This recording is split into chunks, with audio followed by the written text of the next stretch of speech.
Chainlink daily update. We're going to start off on the daily scale. How about that? So what have we done the past couple days? A whole lot of nothing. We're basically trending sideways since back in, early to mid-May. So 2 months of not doing a whole lot, basically flatlining, trying to get a footing, falling down, get going again, and we're just still walking, right? We tried to run, tripped on our shoelaces, and we're back down. We're waiting patiently. But this is a consolidation phase and something that is needed to build back up for the next run, whenever that may come. So in the meantime, we need to be focusing on our support zones and our resistance zones. So let's start off with support and look at this. So we're looking at support right around these closing candles right here. Let's see, they closed at 591 and 591. So what is the lowest closing candle we want to see? 591. Now, lines are great. Zones are better, in my opinion. So let's look at a zone. So you want to start your zone usually at the closing and then extend your zones at the bottom of the wicks, right? So we're looking at a zone, a support zone from 590 or so to about 526, right? These lowest closing candles. So just watch that area. If we fall under it, doesn't necessarily mean that a waterfall is going to come, right? We don't have to do one of these again, but we have to zoom out and look for our next support area. That would be important. So where would our next support be on the daily scale? You can see you have to go way back over here, right? So sometimes if you have to do all that, it's just easier to put it on a weekly scale, right?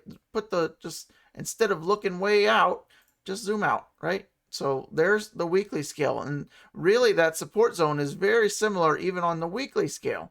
Okay, so you could even move that up a little bit, right? On the weekly, right? Their weekly close was, you guessed it, last week, our lowest weekly close in a hot minute, right? So this zone is approaching fast. We don't really want to be dropping below 530. Otherwise, like I said, you got to zoom way out and you got to look at your next support level. So on the weekly, unfortunately, that's a bit lower. So we got to look at maybe the top of these wicks to maybe the closing candles here. I would say something around in that area is going to be, where we're looking. And so far, we've double tapped, with those two wicks. Right, let me remove that. And you could remove that. See those two wicks right there? That's hit the top of previous all-time high set back in 2019.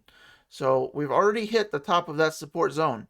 If we come into the support zone, the odds would just increase of us, range bound in here, potential low around 350 at the bottom of that box. Obviously, that could be a buying opportunity of a lifetime for Chainlink. Anyone that's in Chainlink will probably be well aware of the potential. Certainly, in the next bull run, I think we could do spectacular things, not only taking all-time highs, but going well beyond that. Just speaking from a technical standpoint, we're maintaining resistance along the EMA 8. That is the red line. We have not been able to close above that since our little, 3-week rally back in March. And then, the rest has been just abysmal. But not all bad news, right? We're trying to level off this crazy downward ski slope, right? See this? Right? If you draw it from the bottoms, this is consolidation. This is how bottoms start to potentially form, right? So you have to have consolidation before you can have our next buildup.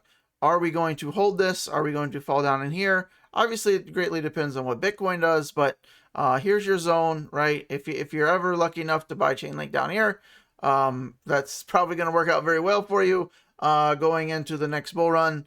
And beyond. So, long term for Chainlink is certainly key.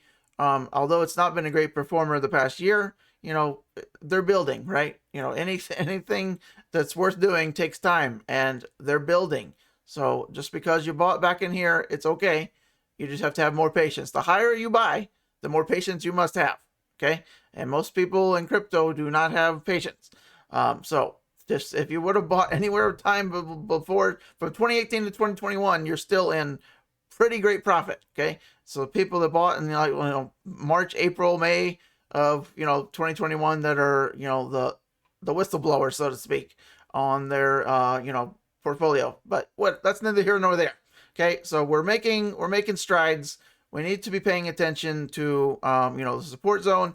And then we, plain and simple, close above the 8-week EMA, and then we have a chance of doing something. Why?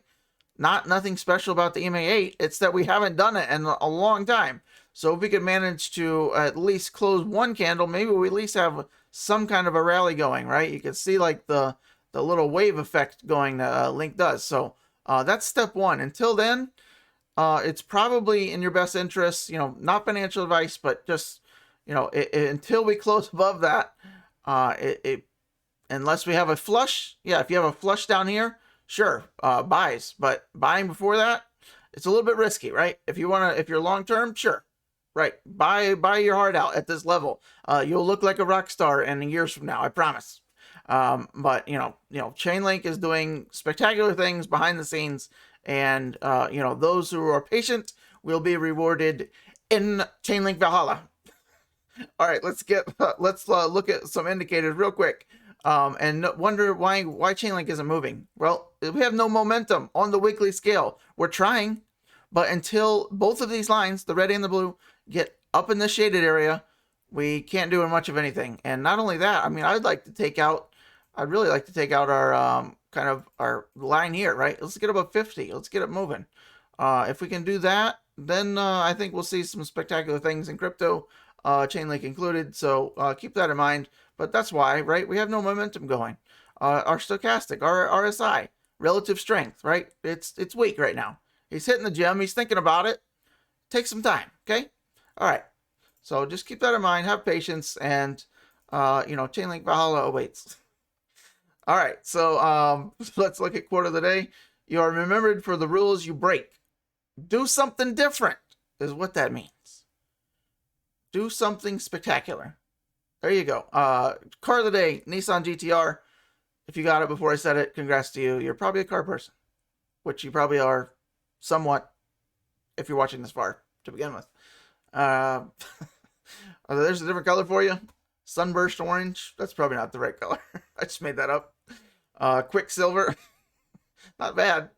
I think if I was going to get a GTR, it might be red. Red or black. All right. Hope you liked the Chainlink video. I'll be back on the next one, obviously.